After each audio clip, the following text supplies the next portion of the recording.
Episode की starting में हमको दिखाया जाता है कि हिकारू और आल्मा हेलीकॉप्टर से एल्डेला के ऊपर ही कूद जाते हैं, पर लेकिन हम देखते हैं कि एल्डेला तो उनके ऊपर ही अटैक कर देता है और हम देखते हैं कि हिकारू और आल्मा एल्डेला के क्रिस्टल के ऊपर ही अटैक कर देते हैं और हम देखते हैं कि एल्डेला उनके ऊपर फिर से अटैक कर देता है। और तभी क्वेन और काइनो बोलते हैं कि एल्डेला के क्रिस्टल आर्बिट्रियम से बने हुए हैं, जिससे कोई भी मैकेनिकल आर्म और ह्यूमन नहीं तोड़ सकता है। चाहे एल्डेला की पूरी तरीके से सील टूट चुकी है, पर लेकिन वो फिर भी अच्छे से हिल नहीं सकता है, जिससे वो आल्मा की पावर और आल्मा की पावर से बने हुए रिंग से एल्डेला को फिर से सील कर सकते हो। और हम देखते हैं कि आल्मा और हिकारू रेडी हो जाते हैं और एल्डेला के ऊपर अटैक कर देते हैं और हम देखते हैं कि एल्डेला उनके ऊपर क्रिस्टल से अटैक कर रहा होता है, जिस वजह से उनको पीछे हटना पड़ता है। और तभी हिकारू बोलता है कि आकी मेरी हेल्प करो। और तभी सीन शिफ्ट होता हम देखते हैं कि ट्विश कागामी ग्रुप का साथ छोड़कर आकी की हेल्प करने के लिए तैयार हो जाती है और वो अपने मैकेनिकल आर्म से एल्डेला के ऊपर अटैक कर देती है, जिससे कि एल्डेला का ध्यान उनके ऊपर हो जाता है और एल्डेला उन्हीं के ऊपर अटैक कर देता है। पर लेकिन ऑनर और काइनो की मैकेनिकल आर्म्स की शील्ड की वजह से वो लोग बच जाते हैं। और तभी हम देखते हैं कि हिकारू इसी बात का फायदा उठाकर एल्डेला की रिंग के ऊपर अटैक कर देता है और हम देखते हैं कि आल्मा की पावर की वजह से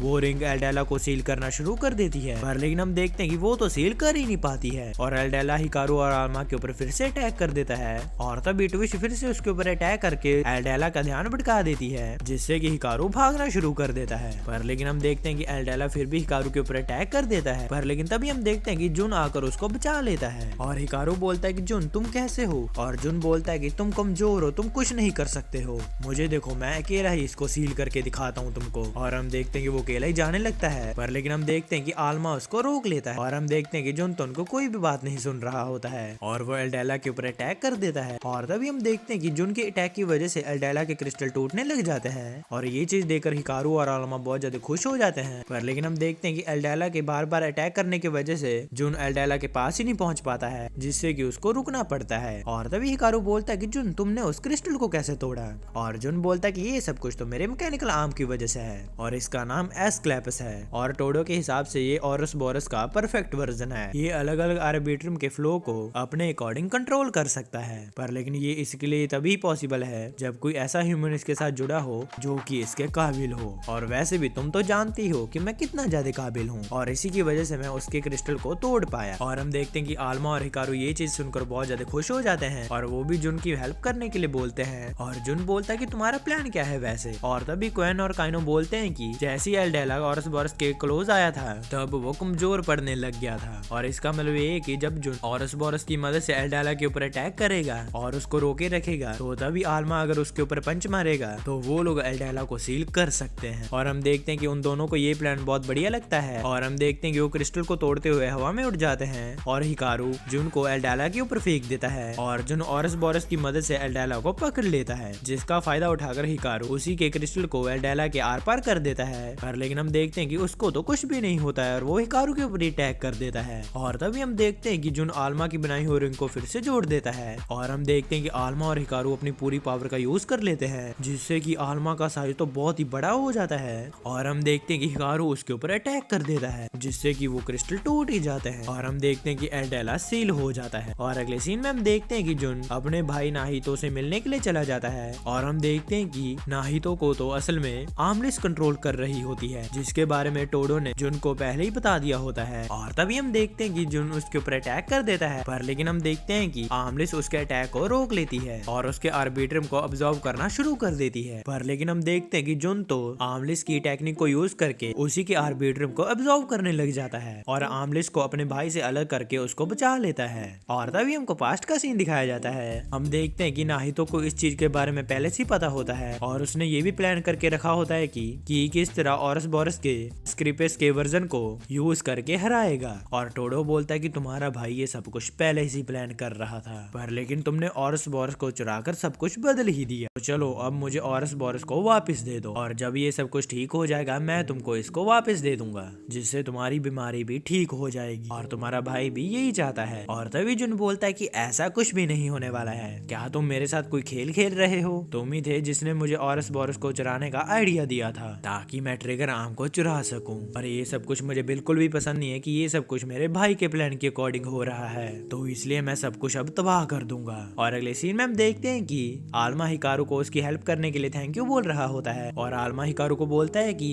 हिकारू क्या तुम मेरा तब तक साथ दोगे जब तक मैं घर नहीं पहुंच जाता। और हिकारू बोलता है कि ये तुम क्या बात कर रहे हो, ये तो मैंने वादा किया है तुमसे कि मैं तुमको तुम्हारे घर पहुंचा कर रहूंगा। और हम देखते हैं कि वो दोनों एक दूसरे को प्रॉमिस करते हैं। और तभी हम देखते हैं कि टोडो क्वेन और आकी से मिलने के लिए आ जाता है और उनको वो बताता है कि हिकारू खतरे में है। और हम देखते हैं कि एल्जिस और फिस्ट भी हिकारू से मिलने के लिए आ जाता है। और आल्मा फिस्ट को बोलता है कि फिस्ट मुझे माफ कर देना कि मैंने तुमको अकेला छोड़ दिया था। क्या तुम घर जाने का मेरे साथ कोई नया रास्ता ढूंढने में मेरी हेल्प करोगे? और हम देखते हैं कि टोडो आकी को आमलिस की सच्चाई बता देता है। और टोडो बोलता है कि आमलिस हमेशा से ही कागामी ग्रुप के लीडर को शुरू से ही कंट्रोल करते आई है। और तभी हमको फिर से पास्ट का सीन दिखाया जाता है जहाँ पर नाहितो देखता है कि आमलिस तो उसके फैमिली मेंबर्स को कंट्रोल कर रही होती है और उन्हीं की लाइफ फोर्स को ऑब्जर्व करके अपने आप को जिंदा रख रही है। और नाहितो को ये सब कुछ जानकर जुन की चिंता होने लग जाती है, जिसकी वजह से वो आमलिस और एल्डेला की डाटा की वजह से एक आर्टिफिशियल मैकेनिकल आर्म बनाता है जो कि आर्बिट्रम को कंट्रोल कर सकता है। और उसी मैकेनिकल आर्म की वजह से